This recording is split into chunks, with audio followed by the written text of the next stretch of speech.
Bonjour les flammes jumelles, c'est Diana et on se retrouve pour la lecture des énergies de la semaine du 28 août au 3 septembre.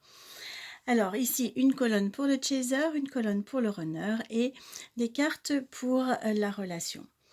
On commence par le chaser. Alors le chaser avec une reine de pentacle suivi d'un 10 de pentacle. Le chaser, il avance dans la construction de sa vie matérielle. Il arrive beaucoup mieux à gérer tout ce qu'il a à gérer dans le concret de ce qu'on doit faire chaque jour. Hem, c'est une âme qui avait du mal à s'incarner, qui avait du mal avec tout cet aspect-là des choses, la matière qui était si lourde, si pesante. Eh bien, il arrive beaucoup mieux à, gérer toutes ces choses. Ici, il y a un bel, épanouissement avec le 10 de pentacle. Ça parle de prospérité, ça parle d'abondance, ça parle de régner tranquillement sur la matière. Alors ça peut se traduire par quoi? Par exemple, hem, ça veut dire que toutes les petites choses qu'on fait au quotidien, par exemple la reine de pentacle, c'est celle qui prend soin. On est amené à prendre soin de plein de choses, eh bien ça facilite beaucoup le la possibilité de faire ça avec facilité, avec fluidité, avec légèreté. Voilà, c'est plus forcément aussi pesant, aussi difficile qu'avant. On gère les choses, on est dans l'action et ça se passe beaucoup mieux. Par exemple, ne pas laisser traîner un chèque, qu'on doit encaisser pendant, 10 jours, aller le mettre à la banque, payer ce qu'on a à payer en temps et en heure, sans toujours dépasser les délais ou être à la bourre. Acheter en avance ce dont on va avoir besoin, préparer les choses, enfin, c'est vraiment être dans cette relation fluide avec, toutes les obligations de la vie matérielle sur terre. Et prendre soin avec plaisir. C'est ici, elle prend soin de son jardin, de ses animaux, prendre soin de ses enfants, de soi-même, évidemment. La reine de pentacle, elle commence par elle-même.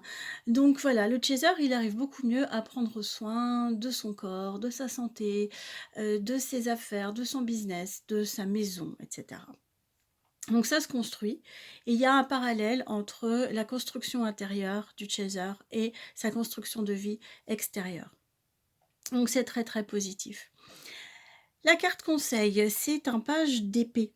Le page d'épée, on peut avoir plusieurs lectures bien sûr. C'est un étudiant. Il y a une lecture qui consiste à voir l'aspect apprentissage. Peut-être que pour continuer à progresser dans la construction de sa vie, le chaser va, s'inscrire à, une formation, quelque chose comme ça, ou chercher de l'information sur un sujet qui l'intéresse, sur un projet, commencer à réfléchir à un projet.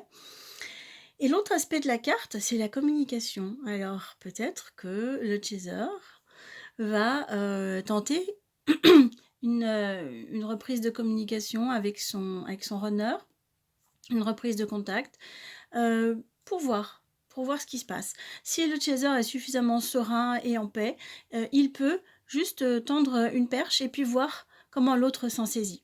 Alors les contacts qu'on peut avoir comme ça épisodiquement, ça permet de faire un petit peu le point sur, où en est l'un et l'autre, énergétiquement parlant bien sûr, même si le contenu du contact reste superficiel ou distant, il y a quand même, une communication énergétique, dans la matière qui fait que, l'être capte, consciemment ou inconsciemment, des informations sur où en est l'autre dans sa progression.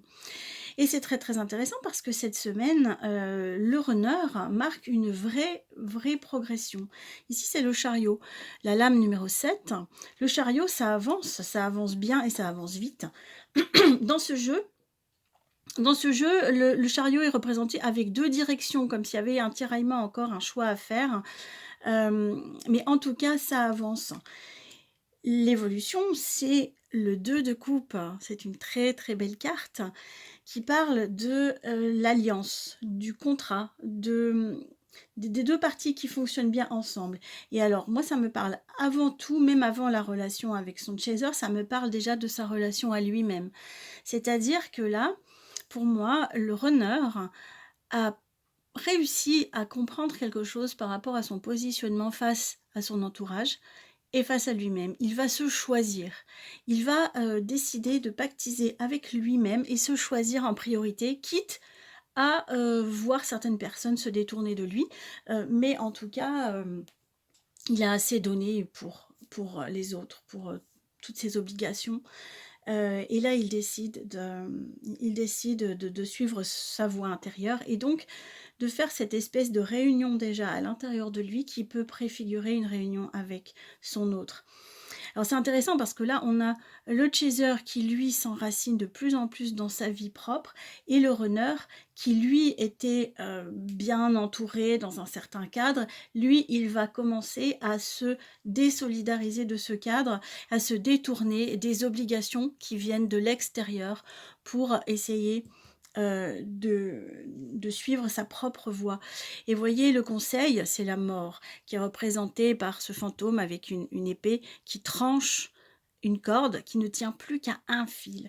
Et ça me parle vraiment, alors la mort, c'est une grande transformation, hein, c'est une métamorphose, hem et ça me parle vraiment de structures chez le runner qui sont en train de lâcher. Il y a quelque chose de ça, et je pense aux structures extérieures qui le contenaient aussi, qui lui donnaient une forme de sentiment de sécurité et qui l'emprisonnaient tout à la fois. Là, il y a vraiment une usure qui se fait. Alors c'est pas tout à fait, hein, c'est pas tout à fait, consommé, la rupture n'est pas tout à fait consommée, mais on sent une usure des structures qui, le maintenaient dans son mode de fonctionnement. Donc je pense que là, il y a vraiment une belle, belle évolution du côté du runner. Hem, dans la construction d'un côté, dans la destruction des structures, étouffantes de l'autre. Au niveau de la relation, alors on a ici un 3 de bâton et ici un 9 de coupe. Ce qui me frappe dans ces 2 cartes, c'est une tension tournée vers l'avenir, vers ce qui se prépare. Il y a quelque chose en gestation.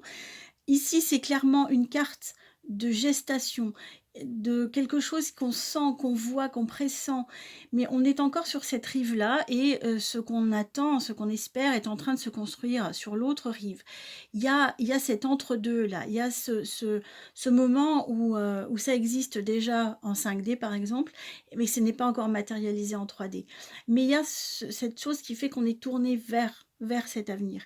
Et là, le 9 de coupe, c'est une carte, la carte des vœux, la carte des vœux exaucés.